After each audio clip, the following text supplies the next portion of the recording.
This interview is for information only and should not be considered as investment advice or a recommendation to buy shares in the company featured. Welcome to this Stock Box interview.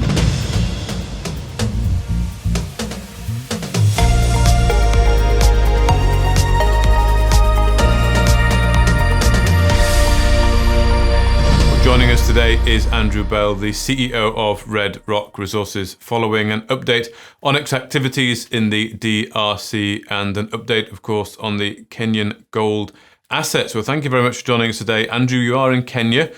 How are you doing? What are you working on in Kenya? Well, we have license renewal here that needs to be looked after, and that's quite important. We have to have the right people dealing with that, and so we have that now, I think, under control.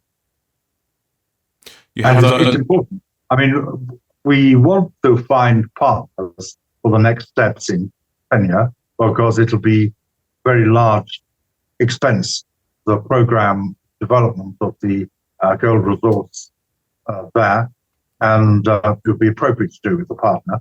But to get a partner in, we really need to have that renewal. Okay, and is that what you'll be working on this week, getting that renewal sorted? Yes. Okay, and that allows you to then continue exploration work. And did you want to take up to, you were targeting 1 million ounces, were you? Million plus. I mean, in JORC 2002, we had that. But when we looked at, with a very well-known firm of consultants, we looked at the JORC 2012, and we were updating the resource of that. We actually went down, being more conservative, to a little over 700,000 ounces. So JORC 2012 has a greater attention to the question of whether this can be brought economically into production. Okay, good. So give us a bit of a sense or an idea of what you'll be doing on a daily basis over in Kenya. One or two key meetings. It's just quite simply discussing this needed to be done face to face. Okay. And we need to strategize, and much easier. People are here more used to having face to face meetings. Okay. And there are lots of different aspects to the renewal, but we've got this covered from various different directions. Okay. And once that renewals, that will enable you to continue with exploration. And also here it's just 2.5 hours a flight to Lubumbashi. So there was a thought that I might go on from here to Congo. Indeed. And in fact, I was invited to do so. I could be doing so. And that would be very useful. But because of a couple of meetings in Congo, I want to schedule and to use the time efficiently. I may now go back to London, go to Congo next week from London. I'm going to Kinshasa rather than Lubumbashi by Brussels Airlines. Okay. Well, I mean, on the DRC element, you've got that 10 million claim. You did say an executory judgment has been obtained, but you're awaiting finalisation That was for the 2.5. With the 7.5, all the parties were agreed, everyone agreed. It just needed to be implemented.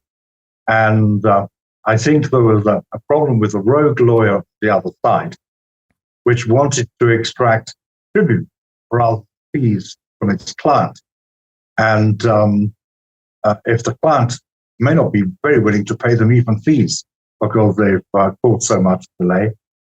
But this, the thing began with problems with a lawyer on the other side, and it ends with problems with another lawyer on the other side.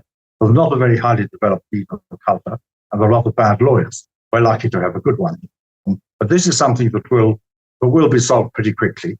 It'll be solved quicker with me on the ground, because it only needs, one word to dissolve that issue. Okay. But the word needs to be given. It needs to be done in the right place. Okay. So we have a couple of key meetings. We expect to be next week there. Right. Okay. But it has moved down a further stage, if you like, in the process. Everyone met in a room and they got their instructions. They all agreed, and it should be implemented. Okay. And of course, we're going to be extremely vigorous in making sure that it does get implemented. Okay. Well, hopefully we can hear more in the next 2 weeks on that then. I also noticed in the RNS you talked about the Ivory Coast project, and there's been commissioning of a report by Canadian consultant, which will be presented at PDAC, which is of course going on at the moment. So, I mean, what are you looking at in terms of this? You're looking at various options for the licenses, including farm-ins and joint ventures. Well, look, we've got a couple of licenses granted already, and some applications, a couple of which are very near grant. These are big licenses.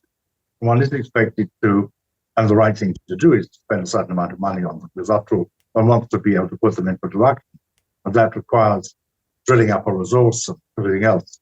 And we look at the scale of the opportunities there, and the fact that more and more companies, particularly from Canada, some from Australia too, are looking at Ivory Coast. And we had had approaches or had started to talk to 2 or 3 of these, and certainly 1 or 2 have visited or are visiting the site. And then we thought, well, there's more interest out there. And PDAC is this week. And this firm of consultants, the best known firm in Canada, knew the area, knew some of the history, and they thought we had a very good portfolio, and they thought it was worthwhile putting something together so that you get all the potential horses in the race looking at the start line. And they had a couple of potential candidates to do something that they were talking to. And so at PDAC, our presentation, which they have prepared, is going to be passed around to 2 people, and we will start discussing this. And the fact that the gold price is strong, has new all-time highs, means that it would have been very sad to have missed the opportunity of the world's biggest mining market, PDAC, particularly when it's Canadian companies that are really making the running, looking at things like what we have in Ivory Coast.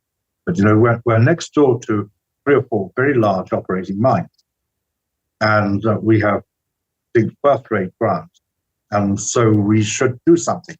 And we have to be able to look at our portfolio and say, well, market conditions are such that we can actually bring in external capital to progress this. It doesn't need to be money raised by issuing shares. It can be money that comes in either purchasing an asset or farming into an asset or joint venturing. So the opportunity is there. The timing is absolutely perfect. And so we're seeing where we get to with that. Okay. Well, thank you very much for that update today. I hope you have a good few days in Kenya with those meetings sorting out the renewal of the license, and then we can hopefully catch up in a week or 2 on DRC news. Yes, we should. If you enjoyed this interview, then give us a thumbs up, a like or a retweet. Subscribe to us on YouTube or follow us on Twitter, and hit that notification bell to be the first to know when we release new content. There's loads of great content on our website too, across all our programs at stockboxmedia.com. Thank you for watching.